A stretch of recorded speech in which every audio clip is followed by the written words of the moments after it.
Primero quiero agradecer por la invitación de Debra Brasil.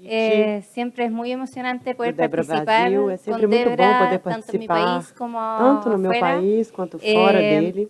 Debra Chile me invitó a participar Debra neste Chile me proyecto convidou como para participar desse colaboradora hace projeto casi como unos 10 colaboradora há años 10 y ha anos, sido un e aprendizaje foi en el camino. aprendizado realizado Yo les voy a durante hablar o de caminhar. sexualidad y Falarei ginecología hoje en sobre epidermolisis sexualidade e bullosa. ginecologia na epidermólise bolhosa. Y primero debo contarles... Antes, eu gostaria de contar para vocês. No avanza, ahí sí. Que quando entrei neste mundo eu não tinha Quando nenhum eu comecei conflito de nesse interesse. universo, Estava eu não acostumbrada tinha a ver nenhum tipo de adolescentes conflito de derivadas interesse. para Eu trabalhava avaliação com ginecológica adolescentes e para para avaliações falar de sexualidade. ginecológicas e para falar de Então, a sexualidade. primeira pergunta Então, que a eu le primeira hice a la pergunta que eu doutora que me fiz para estava a pidiendo que autora que me estava evaluara pedindo para trabalhar com adolescentes era se nós poderíamos falar de prazer, sobre as genitálias, e ela me olhou um pouco assim. Será que você está entendendo bem para que eu estou te chamando? Eu queria que você visse a sua primeira paciente numa sessão de cura no Debra. E aí eu pensei, bom, eu não tinha conhecimento dessa especialidade até o momento, e depois de muitos anos peregrinando em muitas especialidades, eu fiz pediatria, ginecologia, juvenil, e eu de fato não sabia do que se tratava quando nós falávamos de epidermólise bolhosa. Foi de fato um desafio enorme. E além disso, o maior desafio era mudar o SWIFT, que estava acostumado a falar de tratamento, de dor, medicamentos. Eu queria poder avaliar essas meninas e dar um apoio com relação ao prazer da vida. E aí eu fui buscar conhecimento através dos livros e a ginecologia não estava lá.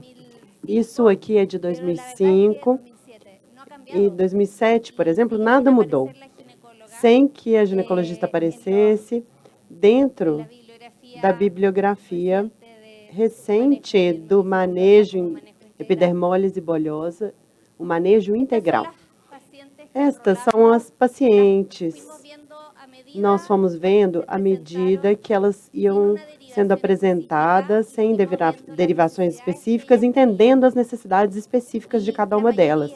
Em sua grande maioria, quando eu vejo adolescentes que precisam de orientação ginecológica ou para falar do momento da vida delas, se vocês olharem a idade, inclusive teve uma adolescente que chegou para mim de 38 anos.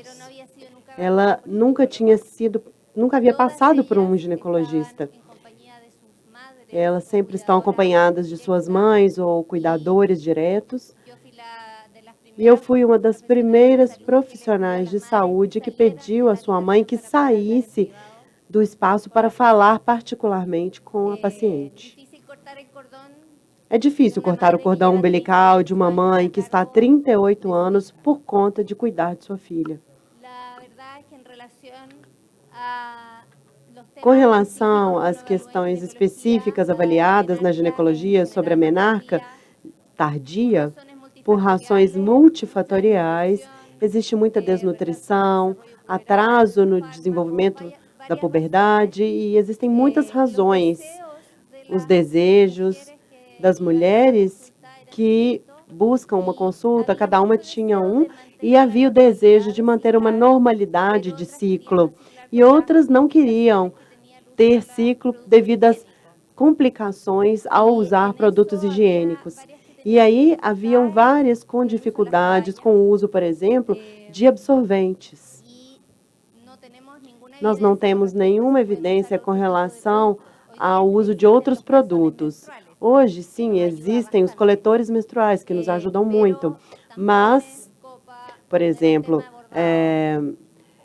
OB, nós fomos usando à medida que as necessidades surgiam, seja para usar como contraceptivos ou até mesmo diminuir os ciclos e o sangramento. Em outros, nós tínhamos que falar sobre sexualidade, que era um dos temas mais importantes e que não havia sido abordado quase nunca por essas pacientes. Elas ficavam tímidas, não permitiam, é como se fosse uma área secreta, tabu para elas e para as mães. Eu vou apresentar esse assunto, essa fala de hoje com esses assuntos, e uma das dúvidas que eu tive, uma das primeiras, uma das lesões de pele, é o que acontece com as zonas sensíveis, as mamas e genitálias. E uma delas, em geral, existe uma proteção na maioria das mulheres que avaliamos, com lesões, às vezes, intensas ou profundas nas auréolas, e eu vou mostrar para vocês algumas fotos de algumas genitálias com todo... Peço, por favor, a todos que não tirem fotos, que não façam uma difusão disso. São fotos muito particulares, privadas, mas necessárias para que vocês entendam que a sexualidade pode ser dividida de forma segura com mulheres com epidermólise bolhosa. Uma das primeiras que me enviaram foi uma adolescente de 15 anos, desnutrida, cronicamente, para que resolvesse uma sinequia vulvar. E, infelizmente, o tratamento foi difícil, porque havia uma falta de aderência. Ela não tinha começado o seu desenvolvimento da puberdade, então, isso foi uma questão.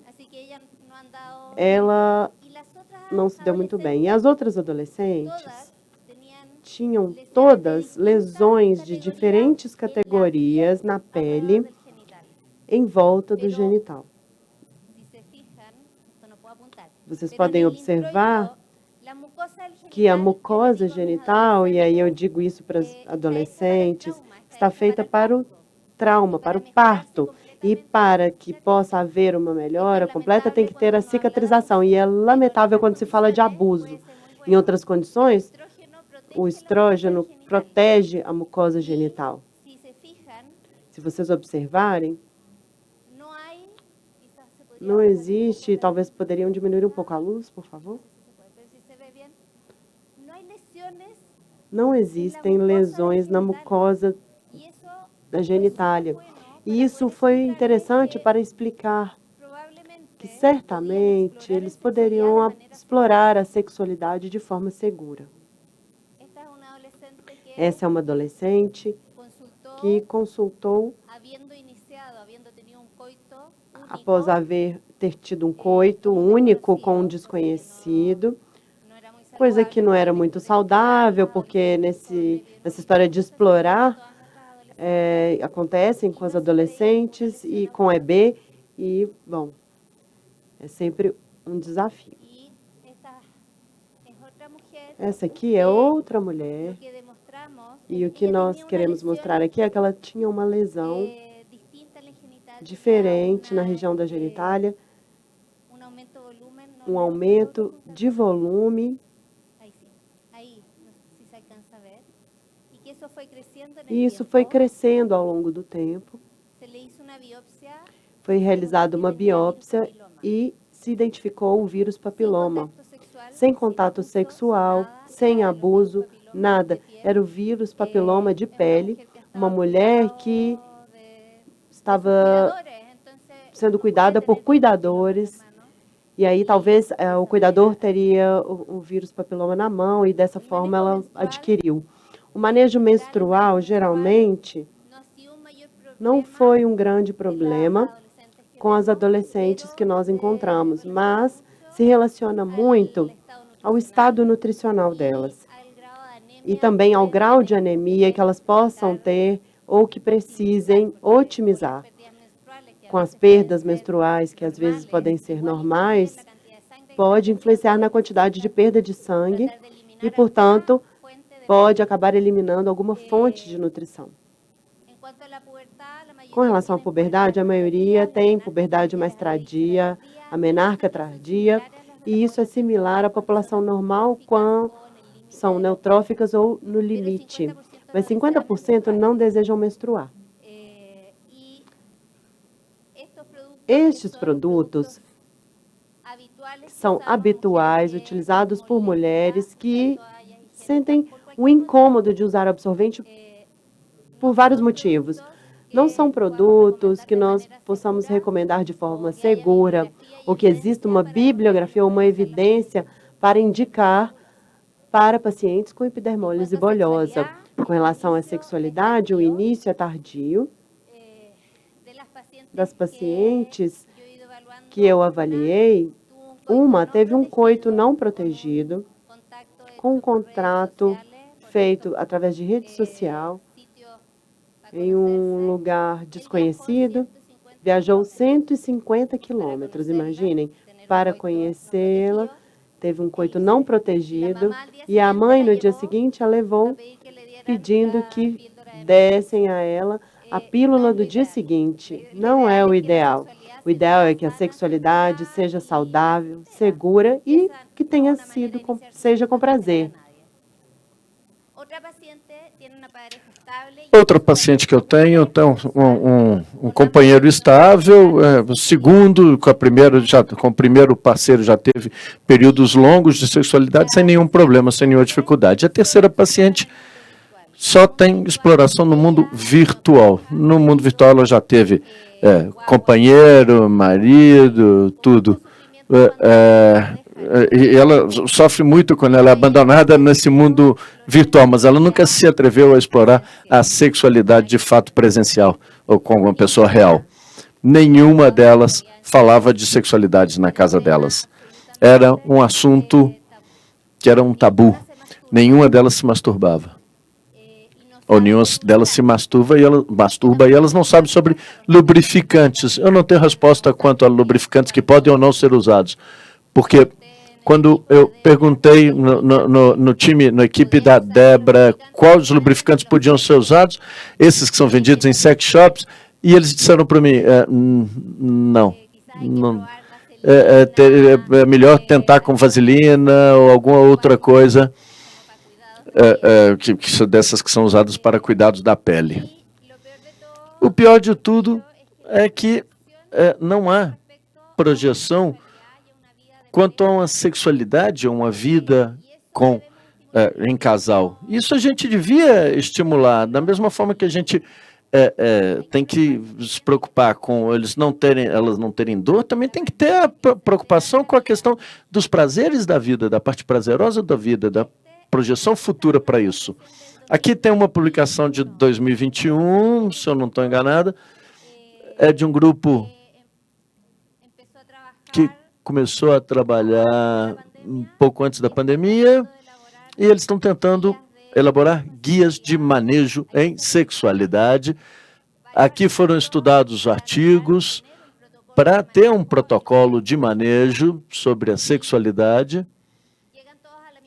e todos eles chegam à mesma conclusão, que é preciso trabalhar mais, publicar mais, estabelecer protocolos de manejo, falta trabalho prévio, prematuro, e a sexualidade, vocês podem ler ali, saúde sexual, bem-estar físico, emocional, mental e social com respeito à sexualidade, incluída a possibilidade de ter experiências sexuais prazerosas e seguras, livres de coerção, discriminação ou violência. Isso é o que diz a OMS. A gente está acostumado a dizer para as nossas crianças que eles tomem cuidado com os abusos, que eles se protejam, para não engravidar quando estão na adolescência, mas a gente não está acostumados como pais a falar de sexualidade prazerosa. E a gente, como médicos, nós temos que ensinar para os pais que eles têm que fazer isso.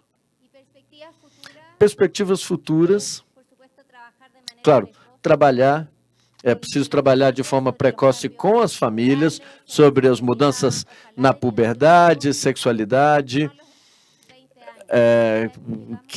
Tomara que isso pode ser estudado mais cedo, não aos 20 anos da idade. Entregar guias que expliquem, falar de sexualidade e de prazer, estabelecer protocolos, e sobre gravidez há algumas publicações, alguns informes, reportes de nascimentos. Aqui tem um garotinho que nasceu com uma mulher de 19 anos com EB distrófica dominante. O artigo menciona que ela tinha atividade sexual sem problema, foi uma gravidez normal, foi cesárea eletiva. Essa criança teve alta com 4 dias, os dois tiveram alta sem muito problema. Graças a uma pessoa da escola da minha filha que se sensibilizou com o assunto, e ele é fotógrafo, e a gente fez uma sessão de fotos para dar para as nossas adolescentes e para as mulheres que se consultam com a gente. A gente queria dar esse presente, fazer esse carinho, fizemos essa sessão de fotografias individuais para cada uma, algumas delas foram com as mães, e foi uma experiência muito bonita para dar para elas esse momento de beleza, de carinho, de cuidado, de esperança, de que elas fossem tratadas como pessoas, qualquer pessoa que gosta de aproveitar a vida e que gosta de se ver bonita. Quem não gosta disso? Olha como é que elas estão bonitas. Essa foi uma experiência muito bacana. Elas gostaram muito. Nós também. Muito obrigado.